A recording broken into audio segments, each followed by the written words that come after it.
Bonjour les scorpions, bienvenue dans votre guidance sentimentale.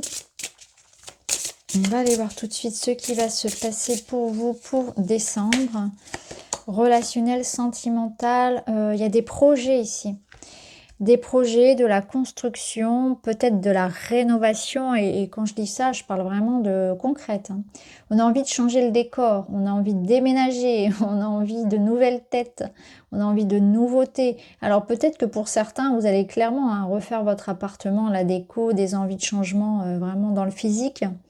Et puis pour d'autres ici, c'est vraiment une idée d'être dans une envie de nouveauté et de changement dans votre vie de manière générale. Vous avez envie de vivre de nouvelles sensations. Vous avez besoin de sortir de la routine, sortir de quelque chose dans lequel vous êtes habituellement. Vous voulez vraiment quelque chose qui émerge, de la passion, du désir, remettre un petit peu, raviver peut-être la flamme, aller vers des choses nouvelles.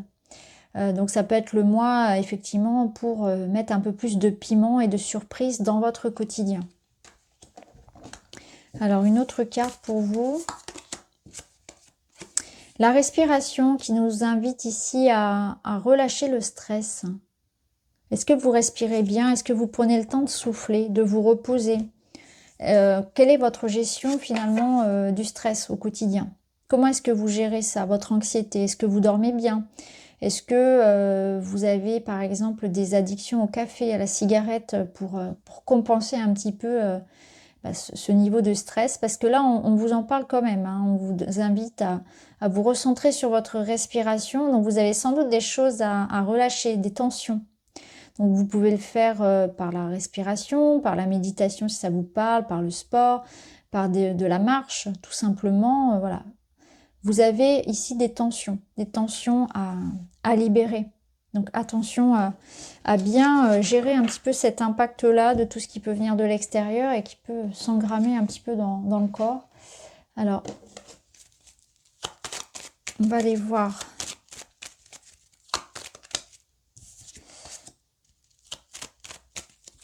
Avec le petit Lenormand.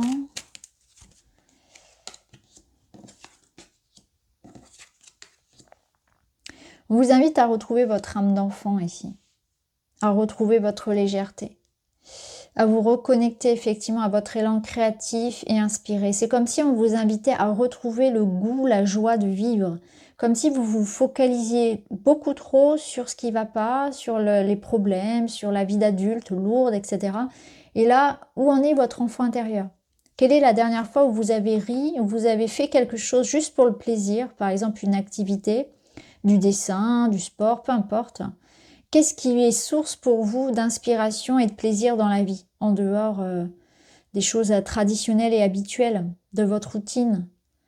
Ça manque de joie, ça manque de légèreté ici. Donc c'est une invitation à ça. Il y a aussi une opportunité ici qui se présente à vous. Donc quelque chose vient à vous, une personne ou une réponse, une confirmation. Parce qu'on a cette notion de trancher, de verdict, quelque chose qui arrive rapidement à vous, qui vous apporte cette nouveauté. Donc il y a comme un air de nouveauté, donc il peut y avoir une petite rentrée d'argent, il peut y avoir un petit bonus qui vous fasse plaisir sur cette fin d'année, c'est souvent le cas. Il peut y avoir, ça peut être une rencontre aussi, cette opportunité, le trèfle c'est une chance, une opportunité. Que ce soit une personne, que ce soit un sentiment, une émotion, une lettre, un message ou de l'argent, il y a une forme d'abondance qui se manifeste dans votre vie de manière surprenante, de manière inattendue et qu'on vous invite à saisir, qu'on vous invite vraiment à, voilà, ne boudez pas votre plaisir. Ça vous apporte un vent de légèreté et de nouveauté. Et c'est aussi une invitation à voir le bon côté des choses, à savoir saisir au bon ce qu'on vous propose. Ne boudez pas ce qu'on vous propose parce qu'il y a quelque chose de beau ici qui arrive à vous. Donc ça peut être une personne, une nouvelle rencontre, ça peut être une opportunité plus matérielle, mais en tout cas c'est ça, c'est renouer avec votre enfant intérieur, retrouver votre optimisme, retrouver cet élan de vie, faites des choses qui vous font du bien, retrouvez votre âme d'enfant. On a trop de cartes là, j'en veux que une à la fois. Alors on a l'énergie d'une femme. On a une transformation, Donc, soit c'est vous la femme, soit c'est une femme proche de vous. Et on a de la stabilité derrière. Ok.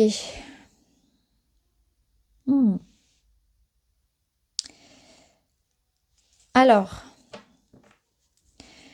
qu'est-ce qu'on a? Bon, là, on a la notion de grossesse hein, qui ressort. Il peut y avoir des grossesses surprises. Hein. Soyez prévenus, amis Scorpion. Il y a la notion ici de transformation.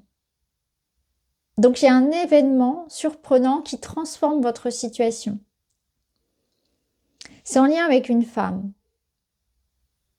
C'est en lien avec la féminité, avec la bienveillance, avec la douceur, avec le fait de s'écouter, d'écouter son intuition, aussi de suivre son élan. Donc il y a quelque chose qui va vous pousser au changement, qui va vous pousser à accepter d'aller vers une personne, vers un projet, vers quelque chose. Je pense qu'il y a une rencontre ou un événement ici qui vous apporte un mouvement certain. Quelque chose qui était bloqué aussi depuis longtemps, qui se débloque. Donc ça peut confirmer l'idée de concevoir un enfant, ça peut confirmer des voyages, des changements, des retrouvailles, l'idée que ça fait longtemps que vous n'avez pas voyagé ou que ça fait longtemps que vous attendiez peut-être un logement ou le fait d'avoir un enfant ou le retour d'une personne ou l'idée d'avoir envie de progresser dans sa vie, d'aller vers une transition. Donc vous trouvez une idée, vous allez vers la construction de quelque chose qui vous amène plus de joie, plus de plaisir. Vous saisissez au bon l'occasion de transformer une situation. Ça passe par quelque chose d'intérieur, mais ça se passe aussi à l'extérieur. Comme si vous étiez aussi accompagné de l'extérieur. Donc ce changement, il naît en vous. Vous avez ce désir de changer, d'avoir quelque chose de nouveau dans votre vie. Et l'univers répond à cette demande-là en vous envoyant une personne, un projet, etc. qui fait que les choses s'enclenchent pour vous.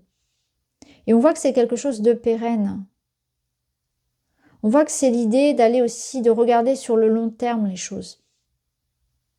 De s'ancrer, de s'investir, de s'engager. Donc pour moi, il y a vraiment ici l'idée d'un nouveau départ, clairement, hein, qui vous ramène aussi beaucoup plus de stabilité. Je pense qu'il y a aussi quelque chose qui se débloque en vous, comme si vous aviez pu vraiment avoir une forme de solitude qui a duré ou une forme de peine et de tristesse qui est là depuis longtemps et vous vous en débarrassez. Il y a vraiment quelque chose qui coupe pour se libérer, pour s'alléger, pour aller vers quelque chose de plus léger et qui vous amène plus de joie, d'harmonie et quelque chose de pérenne, de solide derrière. Donc ça se débloque pour vous.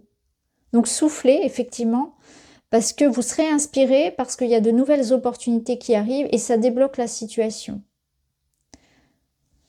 Alors on va aller voir avec d'autres cartes.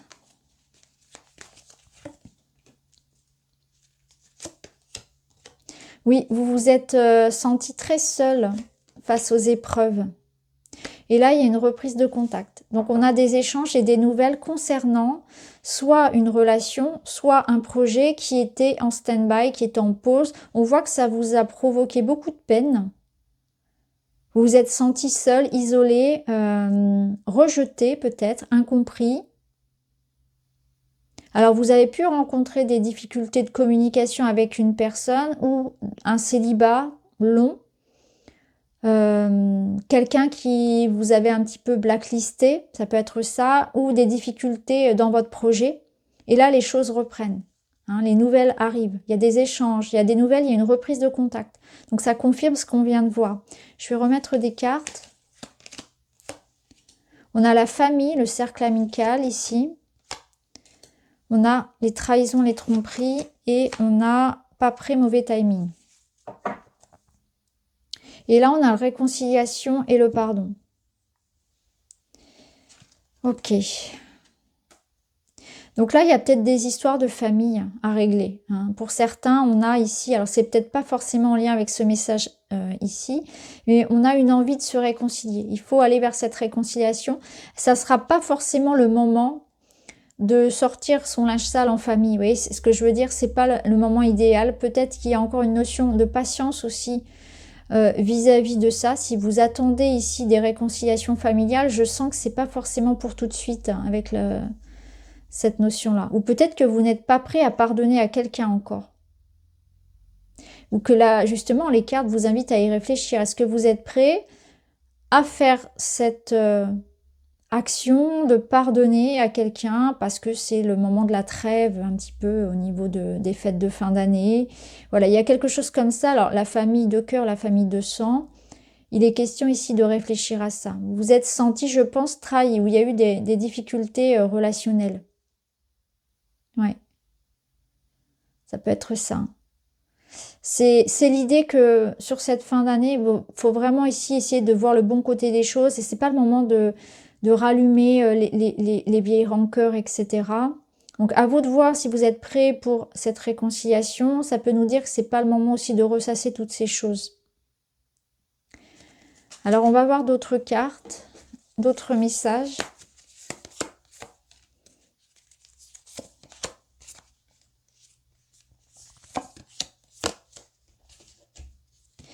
Alors, j'ai un message qui vient. Je reprends quand même ces cartes-là parce que là, j'ai un message qui vient concernant une relation ici où la personne vous dit peut-être aussi qu'elle n'est pas prête à s'engager concrètement avec vous maintenant parce qu'elle a des obligations familiales, peut-être en lien avec ses enfants, voyez. Peut-être que cette personne ne peut pas être disponible pour vous aujourd'hui sur cette période-là, qui est la période des fêtes, parce que voilà, il y a peut-être la notion des enfants, de quelque chose de familial à régler avant. Cette personne a des responsabilités sans doute familiales pour le moment. Donc, ça parlera peut-être à certains d'entre vous. Alors là, on continue. Qu'est-ce qu'on a? La trilogie, la sexualité et le baiser. Donc là, on est dans quelqu'un qui est dans le manque. Donc il y a quelque chose qui n'est pas équilibré dans la relation, il y a un manque d'attention, un manque de sexualité, de contact, peut-être de sentiments. En tout cas, c'est comme ça que vous le ressentez. Il y a un besoin qui n'est pas comblé. Et on cherche à rétablir ça. Donc peut-être qu'on se sent, voilà, on sent qu'il manque quelque chose à la relation, on sent que on est dans l'attente d'un plus, de plus d'intimité, de plus de démonstration de sentiments, d'attention. Il y a un manque d'affection ici. Ouais.